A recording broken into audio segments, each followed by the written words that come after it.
Congolais a choisi les mensonges, les manipulations pour se sauver ou bien pour justifier leur défaite. Notre appui vient du gouvernement. Nous avons au sommet de l'État des irresponsables, des bandits, des gens qui croient aveugler tout le monde, les gens qui croient que d'autres gens sont des esclaves, les gens qui croient que le pays n'appartient à seul, donc le pays, c'est une propriété privée. On ne va pas continuer comme ça. Les gens qui veulent exclure d'autres, un gouvernement qui tue son peuple, je pense que personne n'aime la guerre. Nous avons choisi le chemin de la guerre parce que d'autres chemins ont échoué. Les FDLR ici sont beaucoup, partout ici à retour, ce sont eux qui dominent.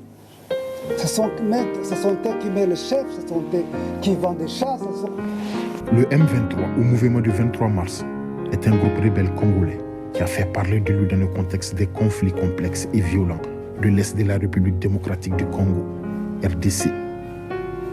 L'histoire de son mouvement et de son chef militaire, Sultani Makanga, s'inscrit dans une longue série de conflits régionaux marqués par des rivalités ethniques, des luttes pour le pouvoir et des interventions extérieures. Pour comprendre le rôle du M23, il est essentiel de revenir sur l'histoire de la RDC Congo, les origines du groupe et le rôle clé de son leader, Sultani Makanga.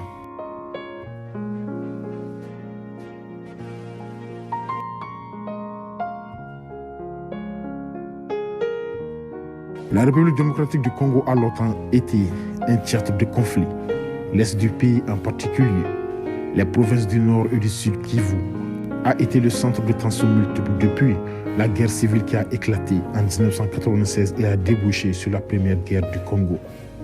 Cette guerre a impliqué des forces internes et des acteurs extérieurs, notamment les pays voisins comme le Rwanda et l'Ouganda. Après la fin officielle de ce conflit, en 2003, la situation est restée instable avec des groupes armés qui se sont multipliés dans l'est du pays, souvent en raison de tensions ethniques, de lutte pour le contrôle des ressources naturelles et de l'ingérence des puissances étrangères. Les groupes rebelles ont eu des liens complexes avec les armées des pays voisins. C'est dans ce contexte que le M23 émerge en 2012. Le M23 a été formé par d'anciens membres du Congrès national pour la défense du peuple, CNDP, un autre groupe rebelle du Kivu. Le CNDP avait été créé en 2006 par Laurent Nkunda, un leader Tutsi pour défendre la communauté Tutsi du Kivu. Je sais combien l'environnement est important. Je sais combien les gorilles sont importants. Nous n'avons pas forcé les gardes forestiers à quitter leur secteur. Nous n'avons jamais menacé les gardes forestiers. Et nous ne sommes pas en mesure de le faire. Après la chute de Laurent Nkunda en 2009, une partie de ses troupes se sont retrouvées dans l'armée congolaise, mais des tensions sont rapidement apparues entre ces anciens rebelles et les autorités congolaises. Le 23 mars 2012, un groupe d'anciens soldats du CNDP a décidé de se révolter contre l'armée congolaise et de se rebeller à nouveau.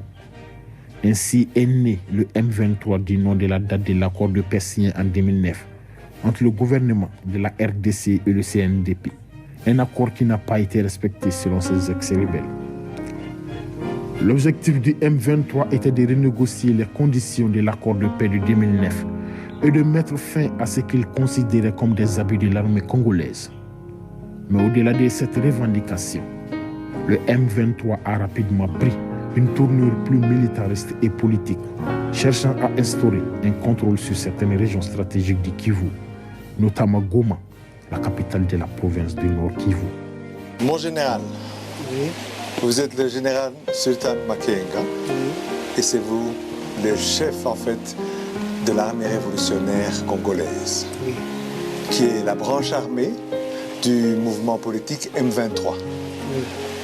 Et plus que jamais, aujourd'hui, vous, en tant qu'armée, en tant que mouvement, vous êtes à la une de beaucoup de toutes les nouvelles qui sont au sujet du Congo.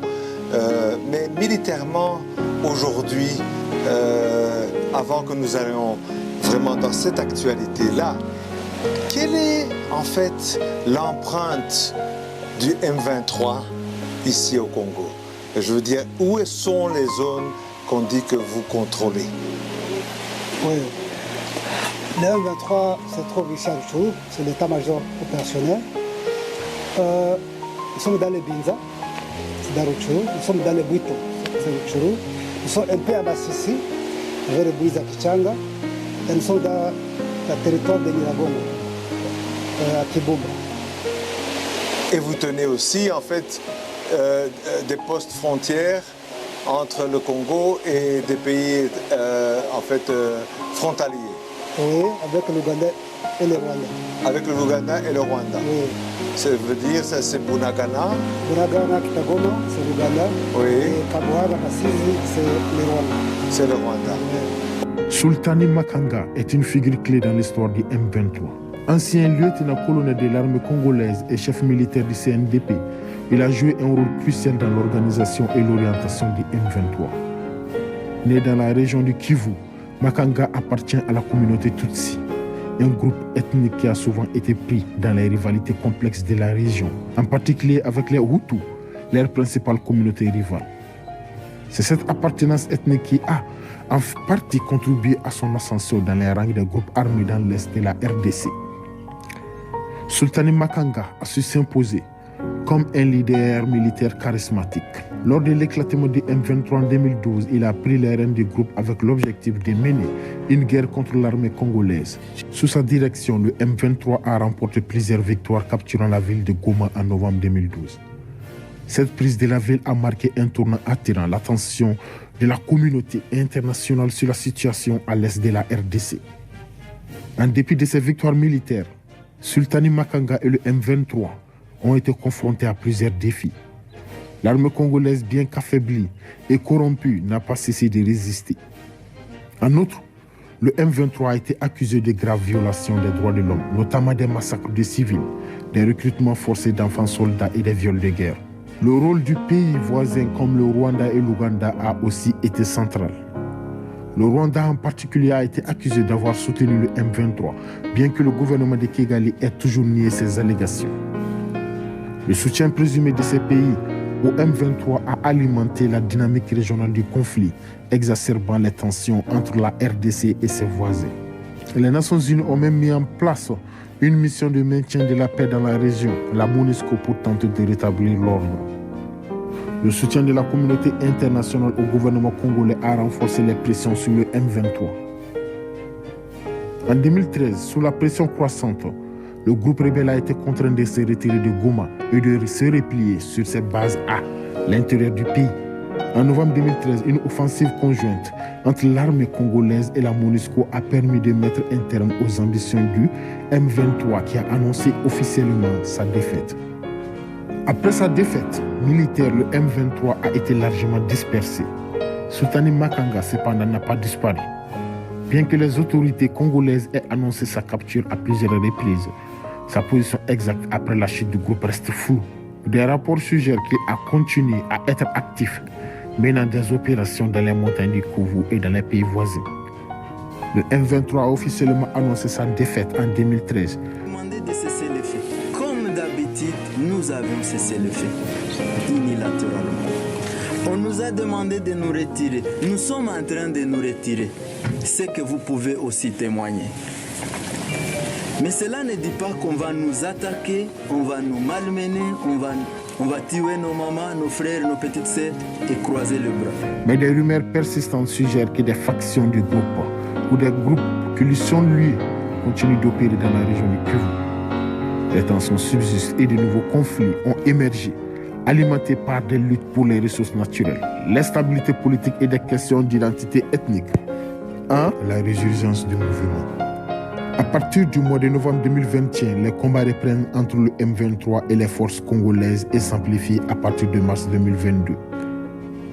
Depuis le 13 juin 2022, la ville frontalière de Gouna, Ghana et ses environs sont sous contrôle du M23. Première localité majeure à tomber aux mains du groupe armé durant cette nouvelle rébellion, elle est désormais considérée comme le quartier général du M23. Et ce, malgré plusieurs tentatives des FARDC et des forces régionales de la communauté d'Afrique de l'Est, EAC, pour reprendre la ville.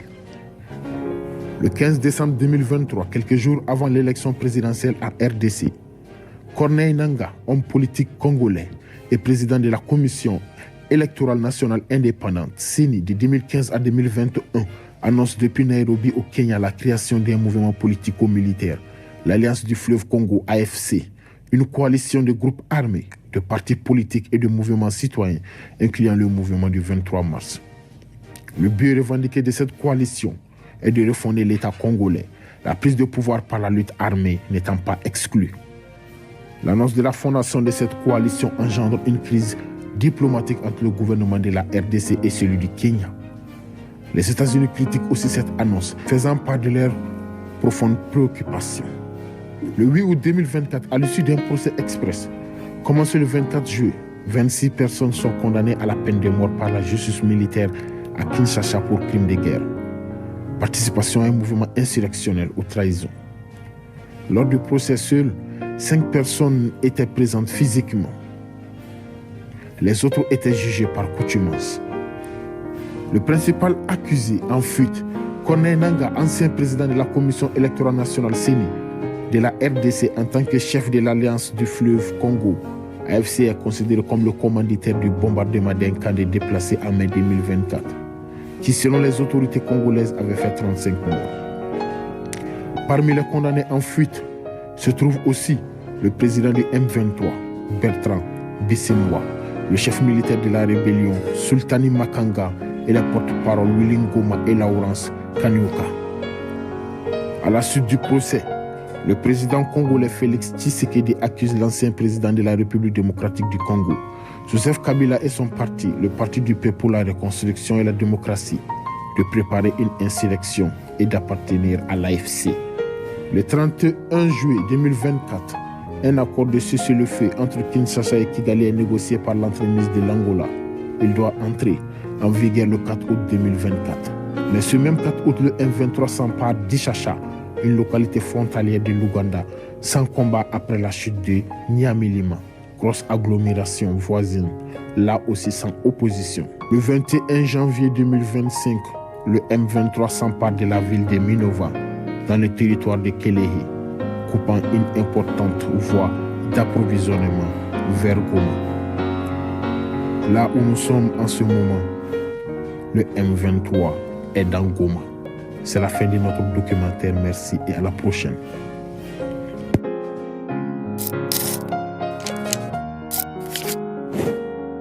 Éliminez toutes vos tâches plus rapidement et efficacement avec le Spot Clean HydroSteam.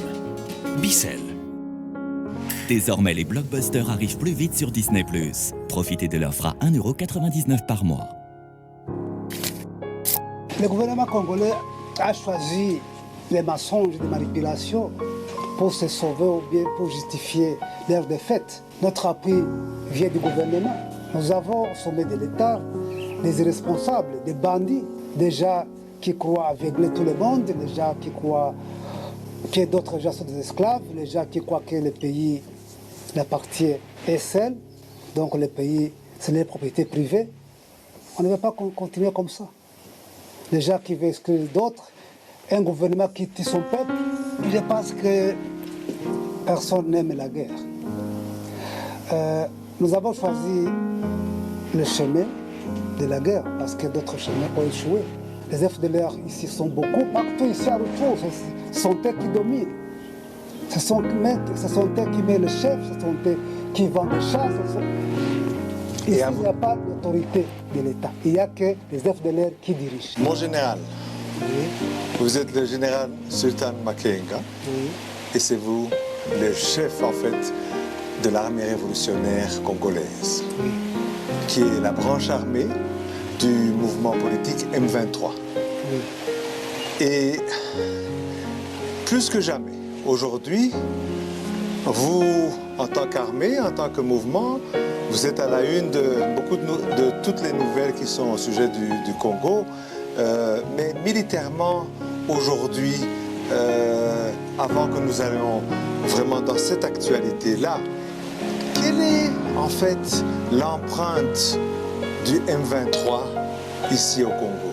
Je veux dire, où sont les zones qu'on dit que vous contrôlez? Oui.